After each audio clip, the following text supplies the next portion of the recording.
Now's a good time to remember where tequila's story truly began. In 1795, Cuervo invented tequila. Cuervo.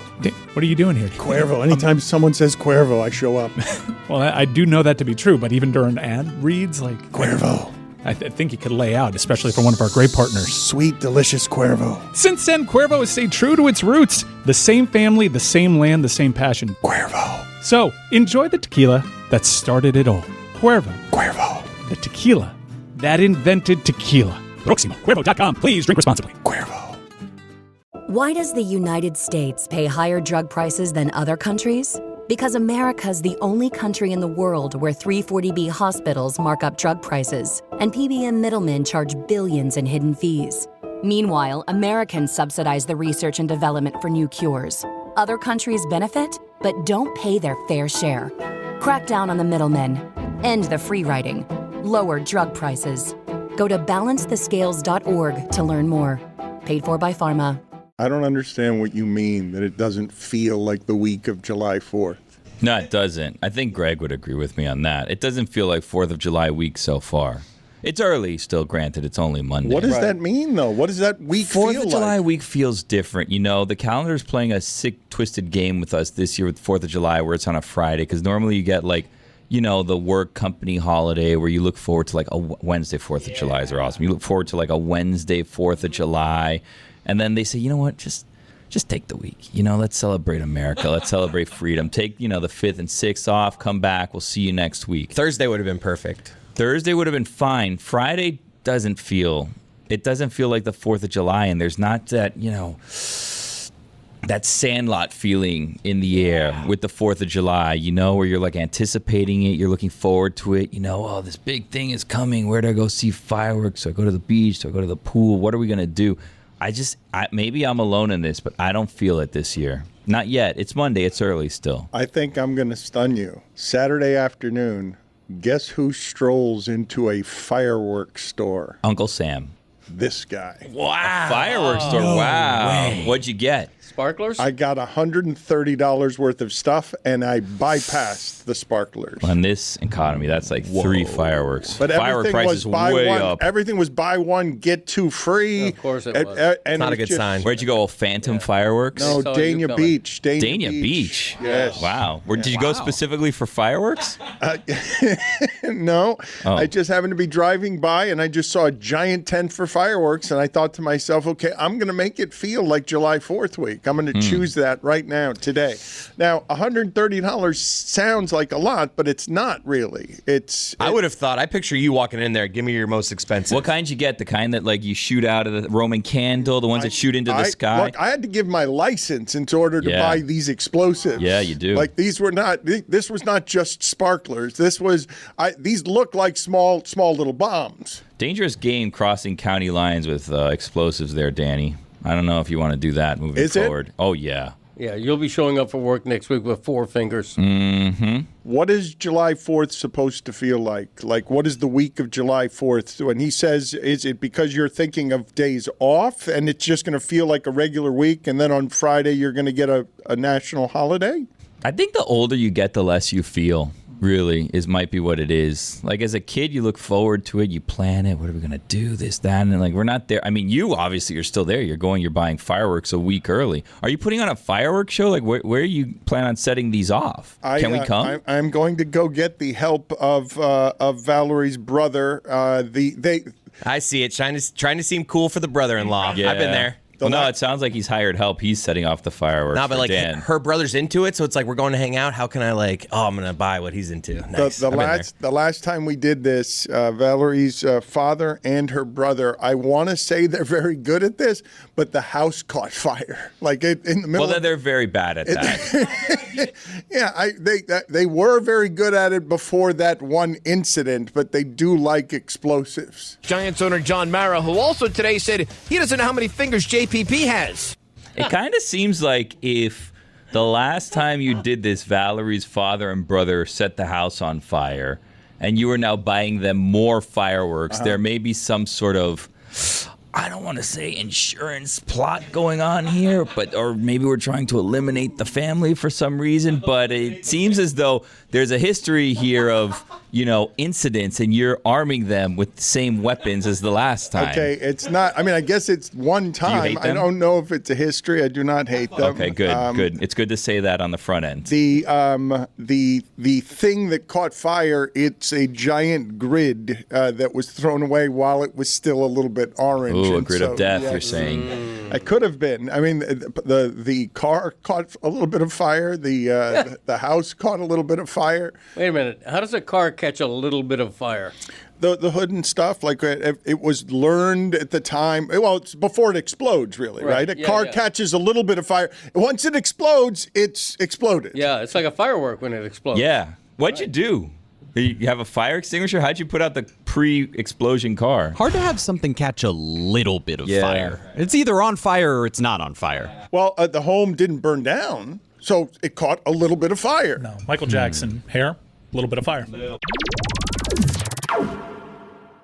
This is the Dan Le Batard Show with the Stugotz podcast.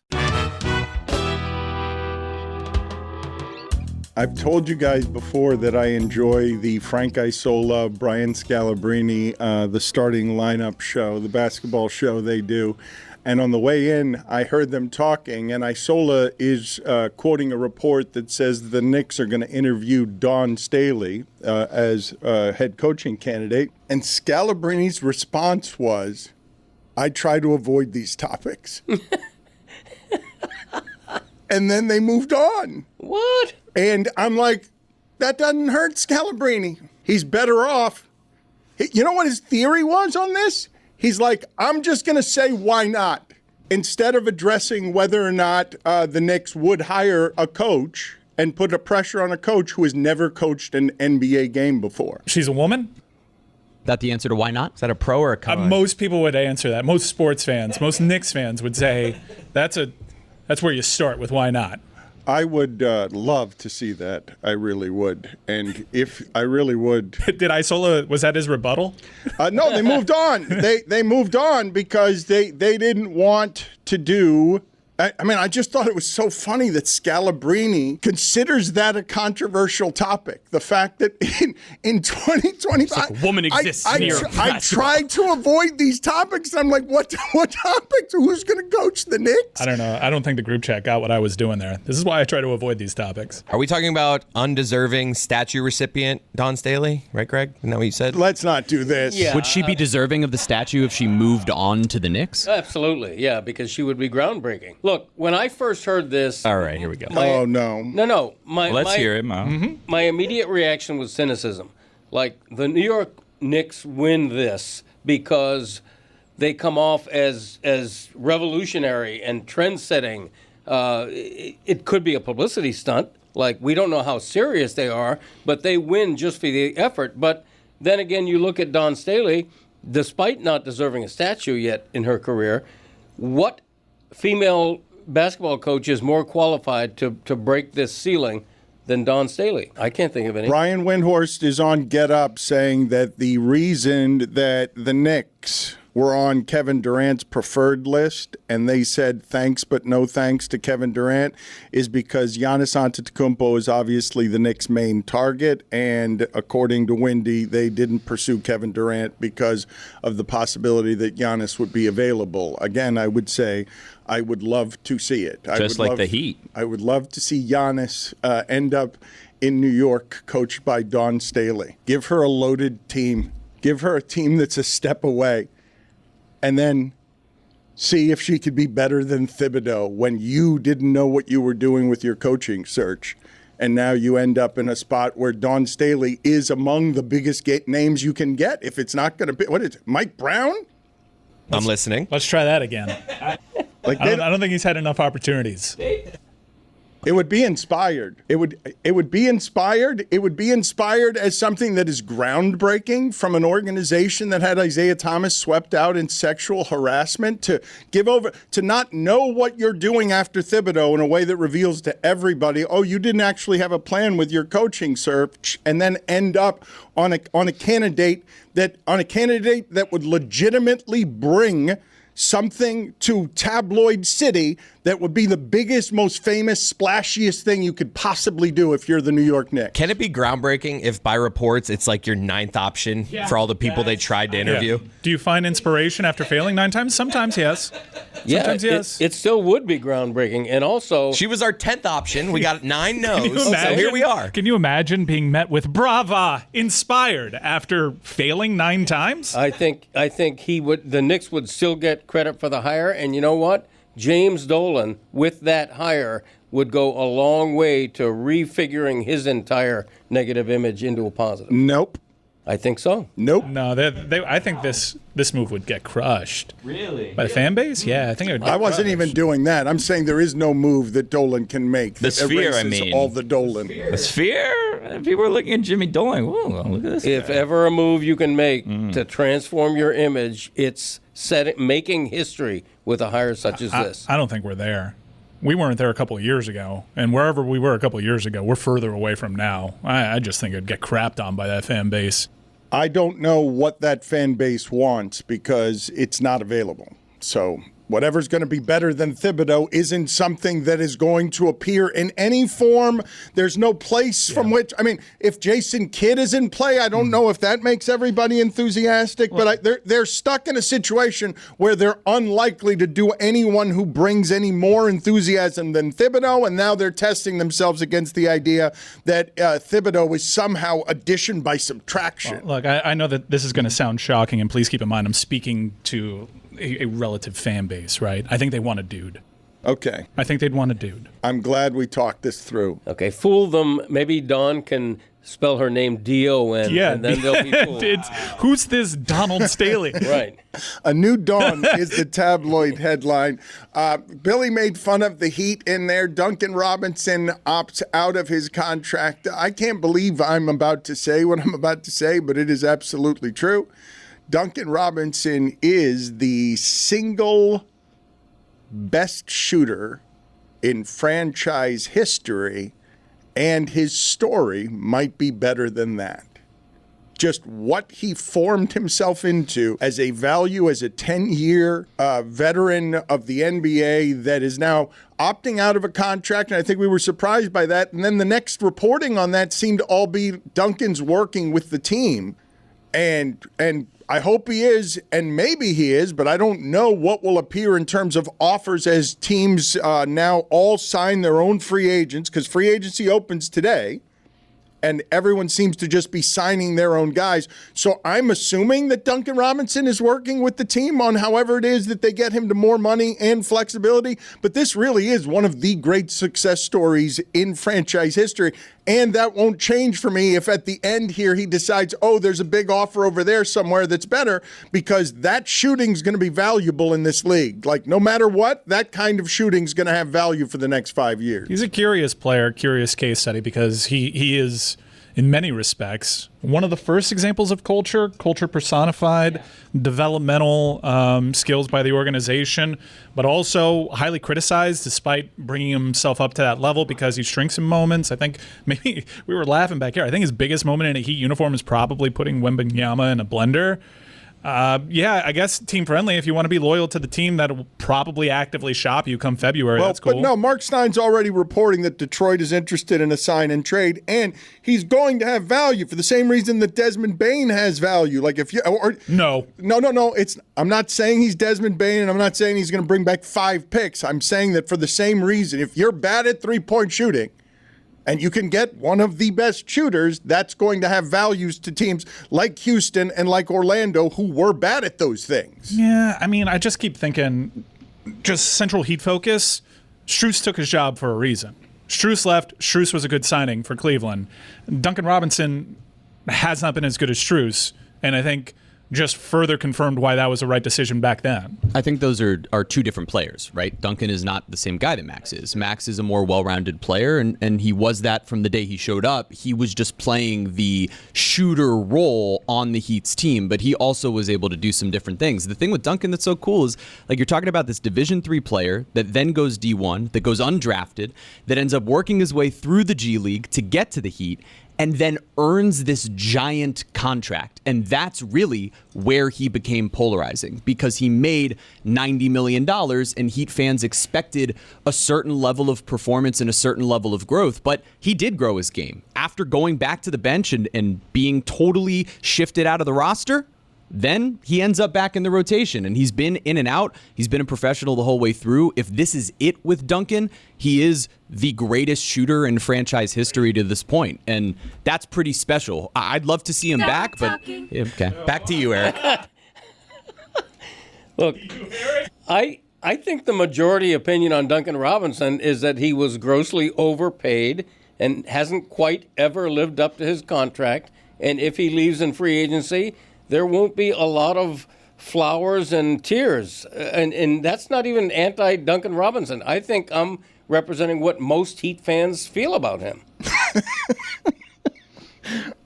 He should end all his Heat takes with back to you. Back to you, Eric. Great. Killed me, man. That was awesome. Let's make it clear to the audio audience, because our voices can be similar. That was crazy. Yeah, I said that. That's how you sign off.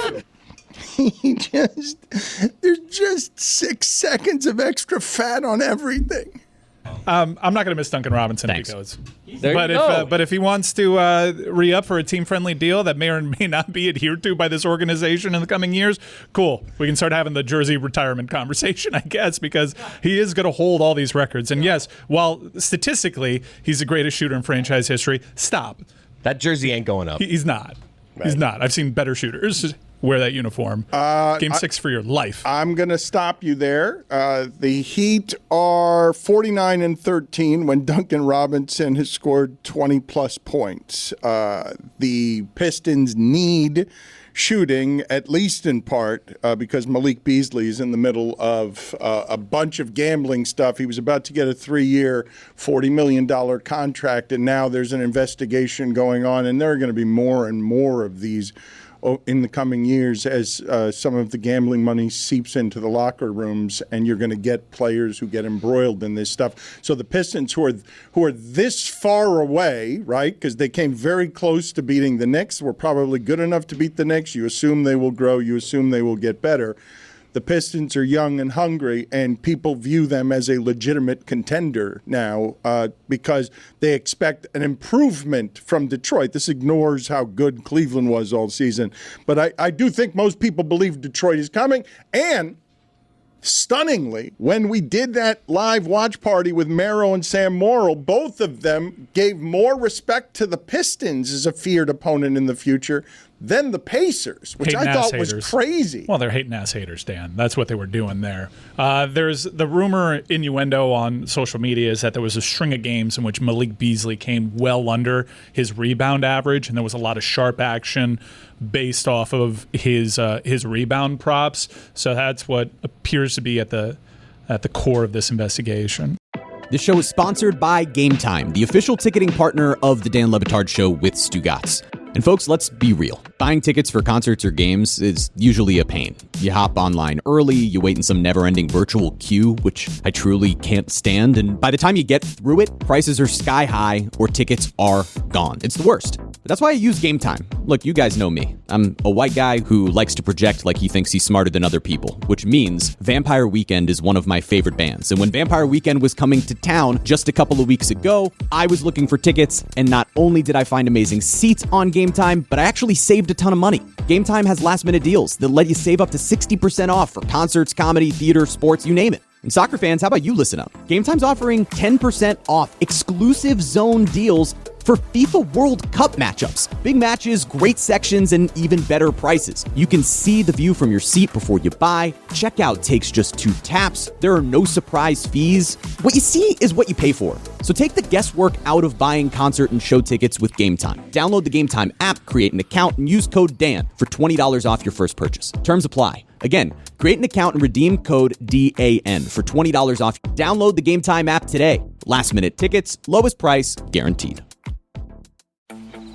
4th of July savings are here at the Home Depot, so it's time to get your grilling on. Pick up the Traeger Pro Series 22 pellet grill and smoker, now on special buy for $389, was $549. Smoke a rack of ribs or bake an apple pie. This grill is versatile enough to do it all. This summer, no matter how you like your steaks, your barbecues are guaranteed to be well done. Celebrate 4th of July with fast, free delivery on select grills right now at the Home Depot. Subject to availability. I think you're on mute. Workday starting to sound the same? I think you're on mute. Find something that sounds better for your career on LinkedIn. With LinkedIn Job Collections, you can browse curated collections by relevant industries and benefits, like flex PTO or hybrid workplaces, so you can find the right job for you. Get started at linkedin.com/jobs. Finding where you fit. LinkedIn knows how. Don Le Batard. My wife says this is a sexy voice. It really is. Yeah. I'm hard. Thank you. Wow. Stugotz. So am I, actually. I don't know why. This is the Don Le Batard Show with the Stugotz.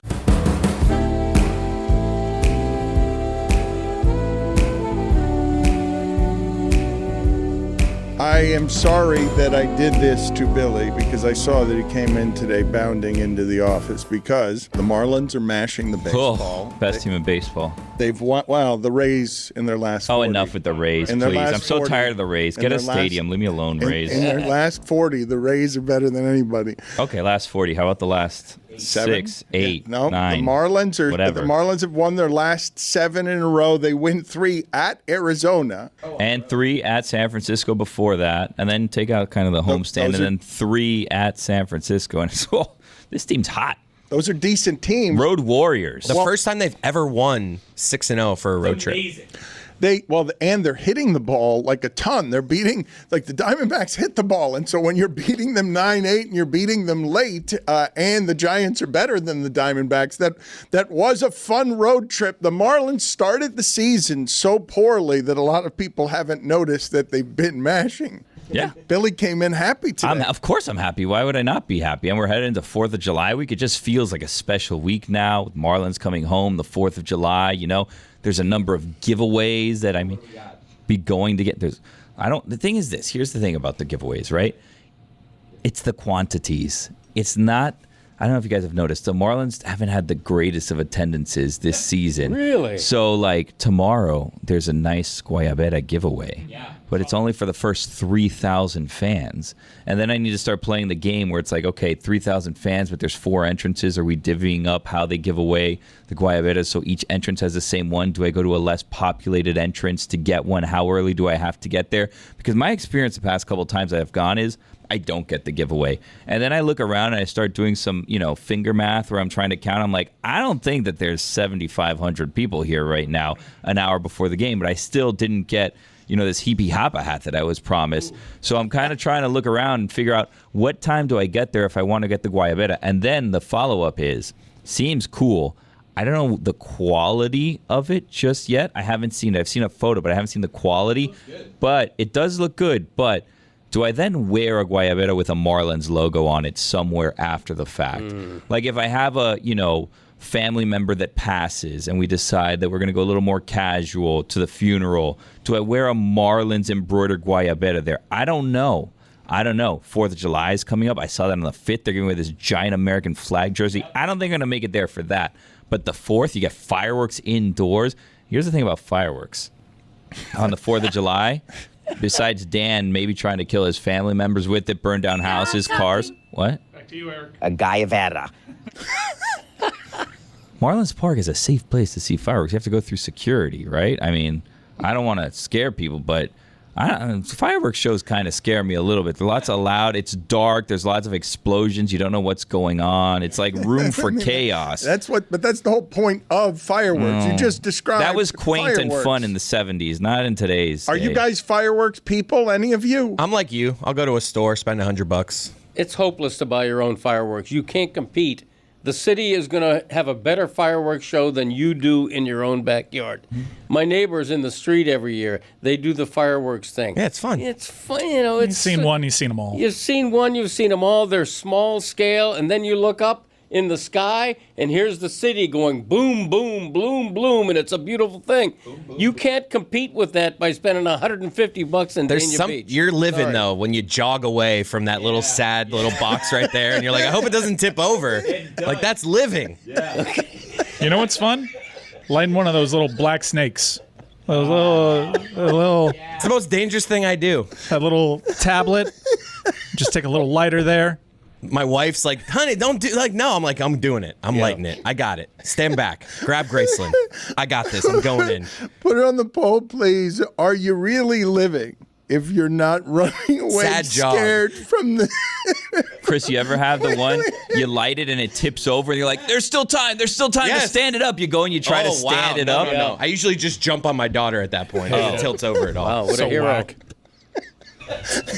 So whack. Everyone's got 9.5 beers in them. It's so like the street you're on so dark, so it's just so like dark. pitch black, and all of a sudden, and for sure, farts out a little sparkle. Nobody's seeing it but you and your family. So dumb, man. You know what? I hadn't even considered the stupidity of what I put my license down for on Saturday. Really dumb. Because I thought, I got to be honest, I get to the front there and I'm...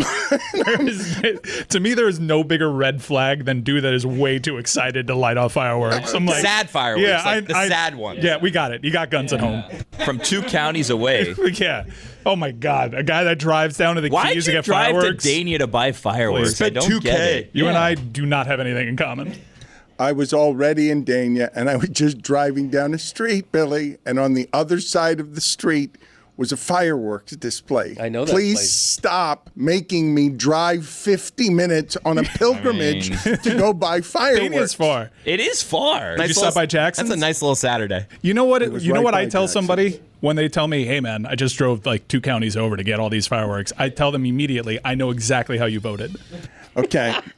The thing that I did, though, that I want, I'd love to be able to get the security footage of, because you would have seen me coming to the front instead of getting a cart or anything, just trying to carry as many explosives toward the front as I could. And so when I got there and they only charged me $130, I couldn't believe it. I thought I had gotten, I'm leaving with 3 bags worth of explosives that I had to give my license for. And then as I'm driving home, I'm thinking to myself, smoking a cigar in the car with the fireworks next to me. I'm thinking to myself, as I'm doing this, I'm like, in a couple days, a whole bunch of people who don't have any experience with explosives are going to be firing them away at each other on our national holiday, and I'm going to be one of them. And surely hospitalizations go... Is there a day we get more injured in America than July 4th? Like if you had to guess, is it what one day more than any other in America injures the most Americans because they're just whatever partying and around explosives? Wouldn't July 4th be your guess? Oh yeah, that's my default guess, and I think that outnumbers the next 5 most likely dangerous days. What would be second most dangerous? According to AI on Google, the 4th of July is often cited as the holiday with the most injuries, while Thanksgiving and New Year's Day also have high numbers of injuries and fatalities. According to the Ryan Law Group, the number 1 day for traffic fatalities is July 4th. For whatever reason, the second is August 2nd. Wow. Appears right in the middle of the summer and the bell curve for driving fatalities. It's our day. New Year's Day is second for similar reasons, because they're fireworks and drinks. Behind August 2nd. Yeah. Jeremy, I was not expecting to get halfway through the season and have for the first time this season a reason to talk about the Marlins that isn't Ryan Weathers getting hit in the head by a baseball because the catcher is trying to make a practice throw to second base. There was no reason to talk about the Marlins at all, but winning these games this way against those teams on the road at least sets the Marlins up to please give us games that matter this week. At least they're giving us games that matter this week, which isn't where I thought I'd be this season. Hey, look, you're headed into July 8 games under 500. And you know what? Last year, you know who was 8 games under 500 headed into July? The Detroit Tigers. who still sold off at the deadline but ended up making a run late in the season as a playoff push. Do I think that that's what's going to happen here with the Marlins? Who knows? But what is fun is that they traded for Kyle Stowers and Connor Norby, and Stowers has been maybe their best offensive player. Dane Myers has emerged as a legitimate everyday center fielder. Otto Lopez playing shortstop. Since the start of this month, he's top 5 in WAR according to Fangraphs. He's hitting over 300. He's been spectacular defensively. Augustin Ramirez, who they call up, has been mashing. He's the first guy in several categories They really hit. to do what Giancarlo Stanton was doing early in his career. No, he had extra base hits. I believe he had multiple doubles in 3 straight games or something like that. And it ended up being the first guy since Stanton. Lopez with a stretch here of 9 RBIs. It's really fun to watch players develop and grow together and win a bunch of games in a row. And who knows where the season goes, but this has been a really fun, entertaining team playing competitive Billy, what are you games. shaking your head about? He's ruining it for me. Why? Like, I was excited, I was having fun, and now I don't know. I spoke and everything went to shit. shit For me a little bit, yeah. He started it out with, do I think this team is gonna do what the Tigers did last year? Who knows? Well, you would know. Do you feel that way? Do you think that they're going to do it, Chair Bear? I think that the team has some really fun pieces that can continue to compete because this isn't a total fluke in playing competitive games. They've played a lot of close games all season long. They've lost a lot of those close games. A board or something. That's a little unfair. Yeah. Should I just go? No, He's getting Jeremy, mad. I'm sorry. Be nice to Jeremy. Can we look? Last week sucked. I He's thought I was trying. coming in with a better ending. Really? No, Okay. Jeremy, you're a talent. Let's be judicious with this. Come on. He's working hard. Proceed. Go for it. 15 RBIs in the last 7 games for Otto Lopez. Most for a Marlins hitter in a 7-game span since Hanley Ramirez in 2009. Wow, what a Thank bizarre you. stat. Back to you, Eric. Okay. You got to at least say that. I have to say one thing about the Marlins, and I, by nature, am not a person who's always going to look for the negative in what is on the surface positive. But this allows Bruce Sherman, one of the cheapest owners in all of sports, not just baseball, to justify not spending. And I would ask this of Marlins fans, and answer me honestly. Shouldn't this mean that the Marlins are now not sellers, but buyers at the trade deadline? They're going to still trade Alcantara, and it's going to be evidence that all their priority is divesting. No, of but big wait a minute. contracts. They'll be trading him at his lowest possible value. Like they'd be. No, he's been hot. He's been better. He's been hot the last start month. was bad, but he had been really good before. He's improved his draft stock or his trade value. He has trade value again. In the last month. Yeah, plus he's signed for the next couple years. It's not like this is a 1-year rental for him that you're going to have to give up the farm and then you might lose him. He's under contract and he's figured it out, or he's turned it around as of late. Especially because he was coming off Tommy John. So this was really his chance to have a spring training in those first couple of months as he rehabbed. It was sort of timing. This last month, he's finally felt like himself. My point is, does this mean the Marlins are now going to say, hey, we can be this year's Tigers? We're going to buy. They sold. We're going to spend. The Tigers sold last year. Yep. Okay, but they still were a winning team. Yeah. Yeah. Okay. But they did that while still following the path that they wanted to as a franchise, which was they traded away Jack Flaherty, who was one of their top starters, but they held on to Tarek Skubal, who's a Cy Young Award winner. That guy's good. That would be, That dude rocks. He's amazing. He's amazing. I know. He's awesome. Jeremy, hold on. Let's go. Let's stay Jeremy, there. I love that guy. Let's get one of those, huh? Hold on. Well, we had one. Yeah, but That then the was- old TJ. Well, you say the old TJ, but Ohtani just threw the ball Oh, harder than please. he's ever Bullshit with thrown the Ohtani. I'm ball. so tired of this Ohtani crap. He's throwing an inning and a half every time he goes out. Can we stop celebrating that he's throwing 103 miles an hour? He's throwing 25 pitches. Like, this is a circus and a dog and pony show with Ohtani. Oh, look at how hard he's throwing. Yeah, how about you get to 5 innings? How about you get to 4 innings? He's pitching 2 innings a game. Like, it's ridiculous that we're celebrating as some glorious comeback. He's not going deep into any of these games. We're just doing it for clicks and social this and that and likes and Instaface. Enough. How about you pitch an entire game, Ohtani, or Yeah. give someone else a shot that's going to? Bring back the complete game. Not even a complete game. How about qualify for a win? Pitch long enough where you can qualify for a win. Ohtani, please. How about you pick a position also? Guys taking up all these roster spots and jobs that other people can have. Ridiculous. Yeah, journeyman. Wait, what? What? He's a journeyman. He's Can't had quite a journey. Can't pick a position. Is he a pitcher? Is he a hitter? Nobody knows. Nobody knows. Nobody's sure. Anyway, Ohtani threw a baseball harder than he ever has, but I'd like to meet the enthusiasm of discovery on Scooble that Chris Cody and Mike Ryan had, because when I saw him pitch at the beginning of last year, because of how he throws a baseball and body type, the first time I saw a baseball come out of his hand, I'm like, that's the hardest thing a left-hander has ever thrown. That's better than Kershaw. That's something that's not hittable by human beings in any way. And he's only gotten better since then. And last night, the Twins, a good baseball team, are a monster dog because everyone now knows when Scooble pitches, it's 7 innings, 1 hit, and you're going to strike out 13. Last night. And it's like, how does anyone hit that? No one can hit that. That's not hittable. He's going to have the only thing that fells that is injury. He's too physically strong for hitters, for human beings to do anything with what he's throwing. I've seen about 6 of his starts on the MLB package, and I'm just blown away by how fearless he is. Gas, and then just not intimidated at all. Goes right at guys, and a changeup from hell. It's from hell. It's crazy. He pulls it back like it's on a string.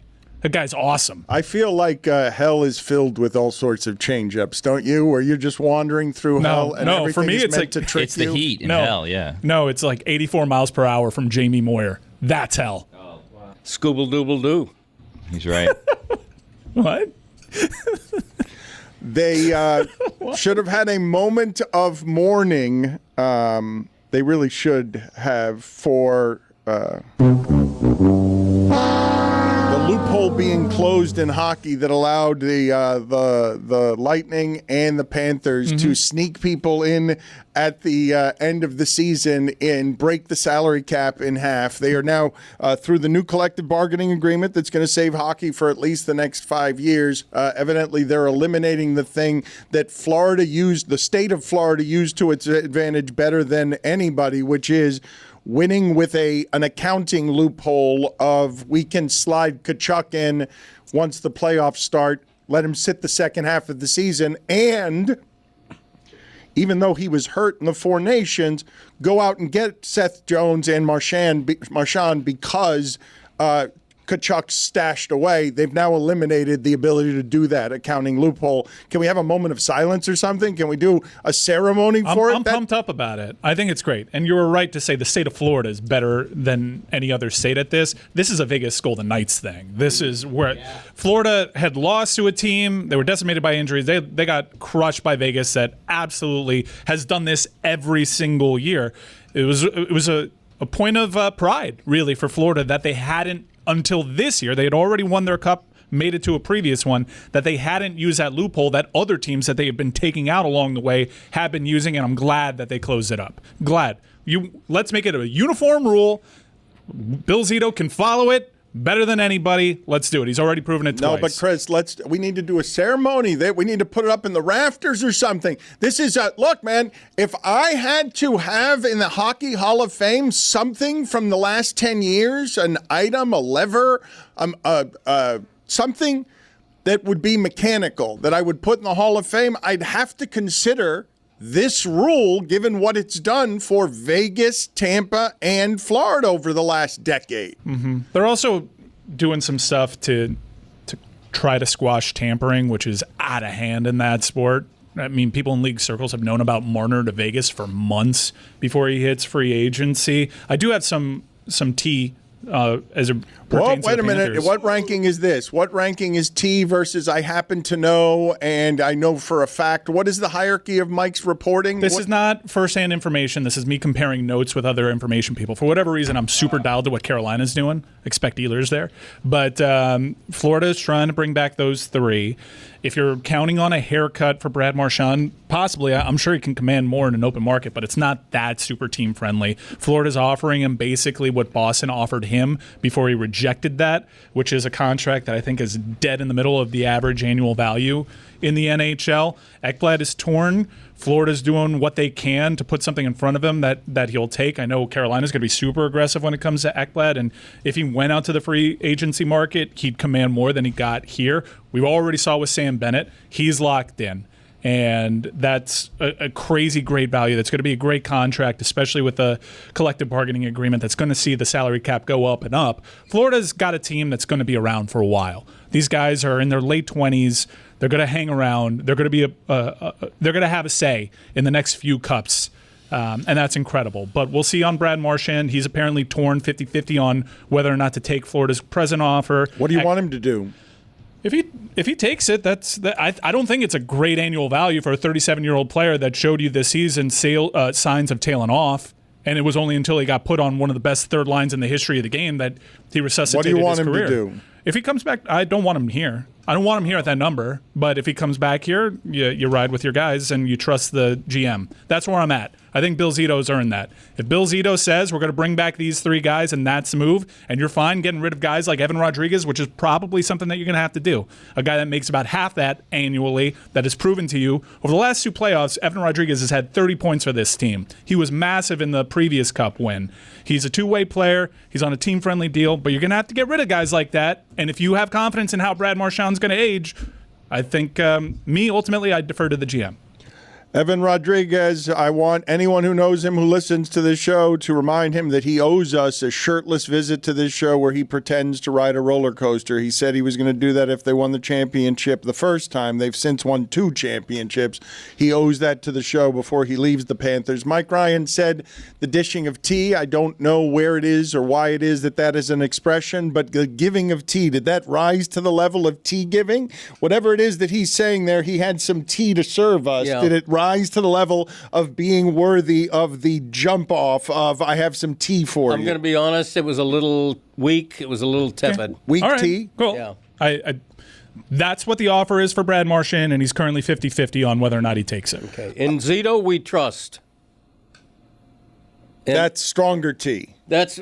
Listen. It's a crime. That's not information. It's a crime. No, it's just an opinion. It's a crime that Zito. But it had more testosterone in it, so it had higher tea. Yeah, thank you very much. For the 4th time in 5 years, Zito is a finalist for GM of the Year and has passed by again. What does this guy have to do? How many championships does he have to win to be the bleeping general manager of the year in hockey? Whoa! I tell you, there is a collusion by the voters against Bill Zito. Whoa. This needs to be investigated. Okay, by the NHL. all right, hold on a second. Now, take that take to the highest level. Like, please, talk to a camera right now. And you seem legitimately outraged that Bill Zito is an executive of the year. Bill Zito has been the best at doing what he does in that sport, arguably the best in all sports over the past 4 years.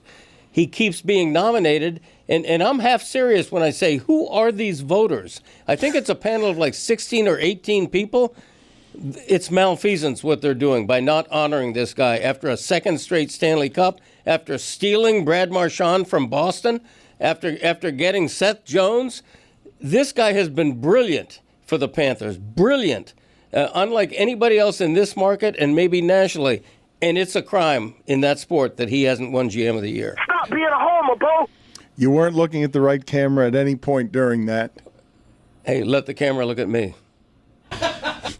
You know what? That's high tea. You know what? Okay.